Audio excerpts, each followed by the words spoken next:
Just got the truck set up here. First ever 4-door Bronco. See, it's gonna probably work better. Right. These 30-inch tyres. So stay tuned to the channel for that. Rightio, the new General. So I've been ripping stickers and stuff off the side of this thing because it had orange, they were like stripes running up the side of the doors there, and I just don't like the orange. I'm going to change the seats to some different seats soon. I'm going to wrap the hood or the bonnet or whatever you want to call it here as well. Might change up the wheels, get some methods on this thing as well. Probably just going to leave the shocks orange. Kind of blends in with the F-Tech logo, the new logos I've got on the door. So basically going to start lighting this thing up now, and doing a bunch of accessories to it. So some of the stuff I've already got on there already. I've got the gun rack. They're actually really cool. I got them online. Those gun rack holders that go around that front tube there. Also got the back poly window with the back panel here as well in here. I do have the front windscreen, but I usually have it out when it's coming into summer just because it creates a lot of dust inside the cab, but there's still heaps more to come on this thing. I want to do like an ARB compressor and some other bits and pieces on this unit as well. So, but for today, we're going to be getting on to fitting up the laser lamp LED. So this light, we're going to be mounting it down here on the front of the General.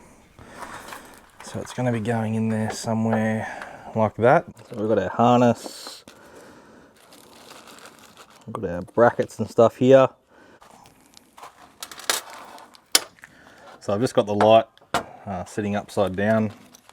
So you've got your hardware that comes with it, plus this little tiny Allen key, which is to tighten up your grub screws on the back side here. Once you get your brackets in the rail, then you tighten down the grub screw wherever your set position is. The Polaris has two set positions. So I've got both of our brackets in the channel now, and then I can just turn the light around, and then I can work out exactly where everything's gonna line up. Is you can basically just measure center hole to center hole on this, and then measure center to center on this as well. So what I've done is on the back side of here where the bolts go through, I've just spaced that up a little bit because of this round hoop here that the Polaris has on the front. The bracket at the back is actually lower on the bull bar, so I've just raised that up with some stainless washers. So now I'm just going to adjust kind of the right angle that I think the light should be at, and then tighten up the other end bolts. So I've just noticed what I did before when I was measuring the centers of these lights to actually line them up. You actually don't need to do that. So this is pretty cool. Like, this is the Allen key. Basically just, I can adjust it from here, so I can undo the grub screw, move the light either left or right across the brackets, or I could slide the whole light completely out. So that's actually a really, really good idea. So you see the grub screws up in there. So if I undo them, I can actually slide the whole light out of the brackets. That's actually really, really cool.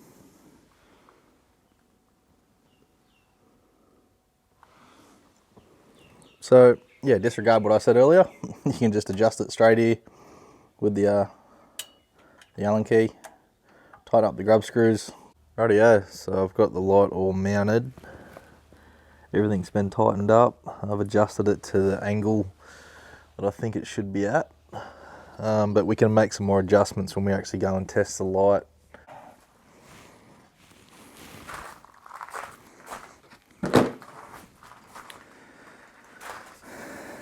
So I'm going to run the wiring up probably through the grill and then up towards the pulse bar, which is what Polaris is now putting in all their off-road units. So it's actually really cool, that pulse bar, because you can just hook accessories directly to it, which is really nice. And you've got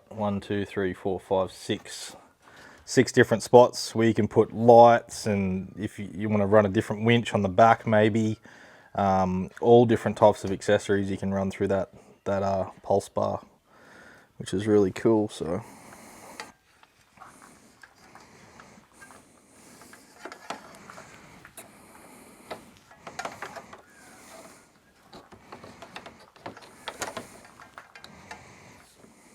we can just pop the Polaris's grill out, and then if I can get one of these to run maybe through the bottom,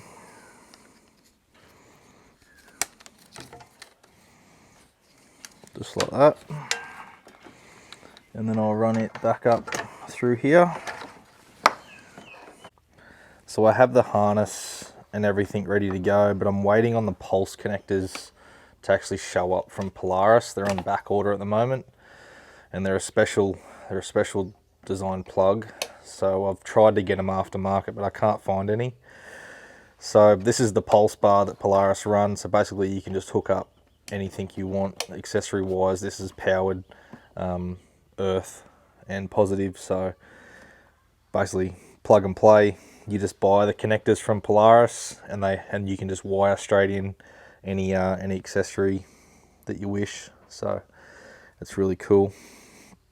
But just gotta wait for that to show up in the next, hopefully this week. I've ordered them about a month ago. They're coming from overseas, so hopefully they shouldn't be too much longer. Okay, so now jumping forward, about 2 weeks after I started installing the light bar, these finally showed up from overseas. So I couldn't get anything in Australia. They had no stock. They'd completely sold out, and they were waiting on stock also. So I sourced these off eBay. So these are basically the plugs that go onto the pulse bar. So you've got, they go on that direction there. You've got positive. You basically got ignition, so ignition on, and ground is the yellow one.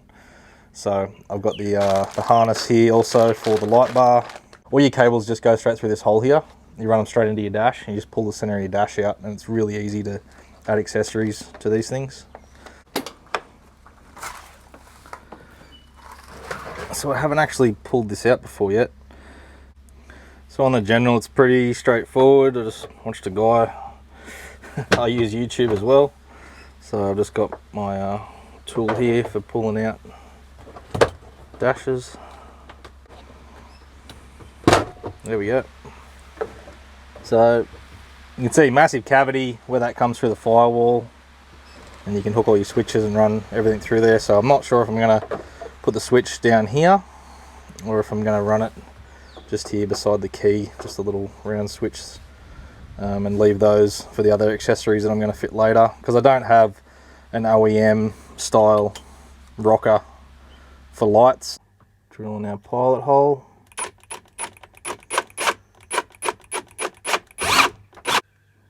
So I am using the alpha drill bits again as well. So I've just stepped up to 13 mil, and I'm just gonna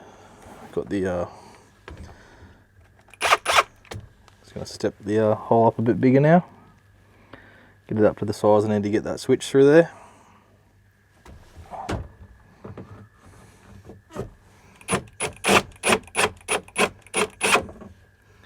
Just got to be careful when you when you're putting these switches in. Don't always just keep checking, because you go that one size too big and then you're stuffed. So these step drills are really good.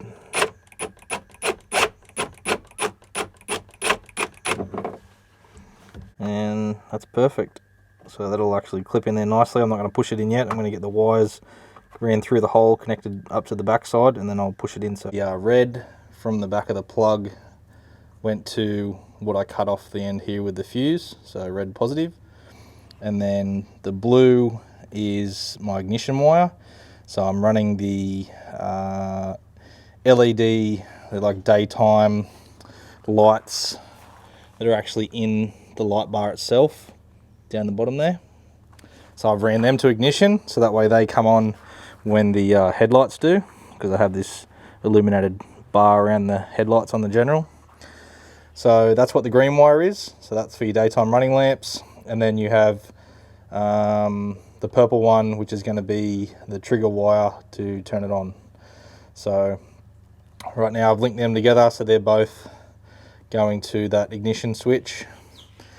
Now I've got the this purple one. I'm going to run it through the firewall, back into the cab, and then to the switch. And then I've got another piece of wire here, this green one. I'll run that back from the switch back to this, so I can hook up for the trigger for the switch. So that way when I hit the switch, the light bar comes on. The trigger switch running back into the cab now. Just tidy that up with a couple of zip ties. And then I've just got the wire just chilling here. So I'm going to be adding more things underneath this bonnet here shortly anyway, so I'm not going to secure that down. It's not going anywhere anyway for now. Got the relay mounted there. It's connected via that bolt that goes through that plate for the pulse bar, and we have our connector all done, plugged into the light bar. Move into the cab now and we'll get the switch put on. I've been using these Sterling shears a lot as well. Super handy. I've got a set in my truck and I've got a set in my toolbox, but I've been using them to cut wire and conduit and all sorts of things when I'm working on the truck and that. So yeah, check them out when you're at the hardware next time as well. Super sharp, and they don't like twist like you normally get these shears when you try to cut something. The centers twist. These have been really good. So I'm gonna cut the wires.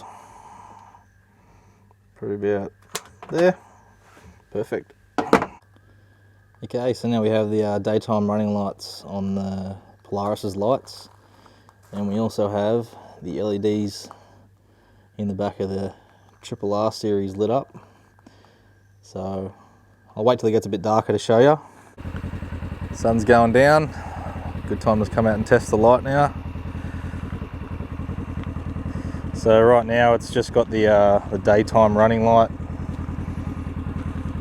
going, so it's just running off the same setup as the daytime running lights on the Polaris.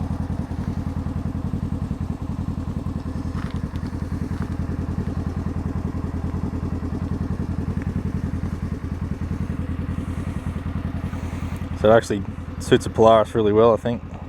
Fits nicely in that bull bar there.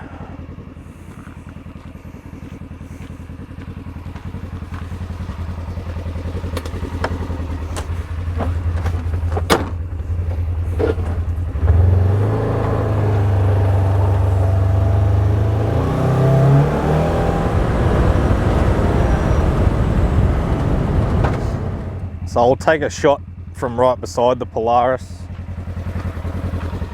So we'll go low beam on the Polaris headlights, high beam, then the RRR laser lamp. Now we'll cycle back out of the Polaris's lights. We'll just go the RRR. So the headlights on the Polaris are off. It's just the daytime running lamps that are on. And we've just got the RRR on right now.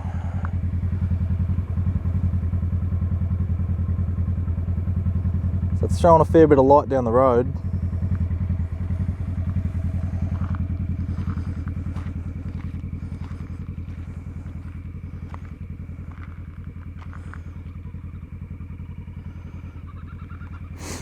So looking at the spot pattern here on the ground, so these shadows here will get filled by the headlights. So we'll turn the headlights on. You can watch these shadows get filled. So we'll go low beam on the Polaris. So we just filled that shadow there slightly, and then high beam. So going from low to high isn't making a great deal of difference. You can notice just through this section here. If I go low beam, high beam, it just gets slightly brighter. So the laser lamp is overpowering the standard headlights. But I'm pretty impressed with that. If that's what that little bar does, I can't wait to get that big sucker fitted to the F truck. We'll hit the laser lamp.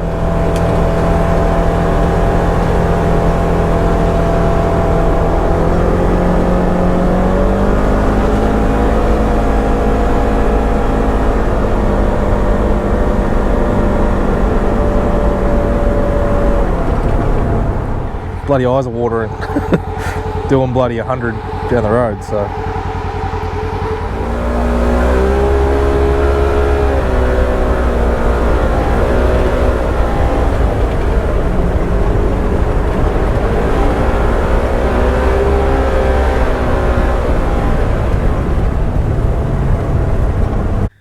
So I think the real test for this light is going to be time. So I'll see how it goes over the next few months, over summer, because our summers, like if we're going to get a wet summer, it'll go from dusty conditions to wet to dusty to wet, and the heat and everything, and we'll see how this light bar weathers over time, so to speak, and I'll let you give you an update if I've had any water ingress and stuff, because this light bar is going to get the shit belted out of it being on the front of this thing. Like you've all seen the punishment I put my last Polaris through, so this is going to cop the same abuse. I'm trying to treat it a little bit better, so it lasts me a bit longer than what the old one did. But at the end of the day, I need this thing. I use it for work every day, so to get around the property, whether it's rounding up cows, checking fences, running the boundary, all that sort of stuff, and having a decent light on there now definitely helps with stuff like that. So everything with laser lamp will be in the description. I'll try and twist their arm to try and get some more lights. I've just ordered a bunch of lights for the water truck that I have at work. Anyway, that's all from me. More to come on the Polaris in the next few weeks. Over the next month or so, we're going to look at doing some more mods to it. We're just going to do it up in stages. So first one was the light. I'm going to twist these guys' arms, try and see if I can get some more lights for the back of it, so I can use it more for work and stuff. I definitely want to get some lights on the back to light up the tub and stuff. Looking to get a compressor, an ARB compressor, single compressor under the bonnet with the hose and everything, so I can pump the tyres up on this thing, and if I need compressed air when I'm out on the farm. But yeah, anyway, like, subscribe, and I'll catch you guys in the next video. See yous.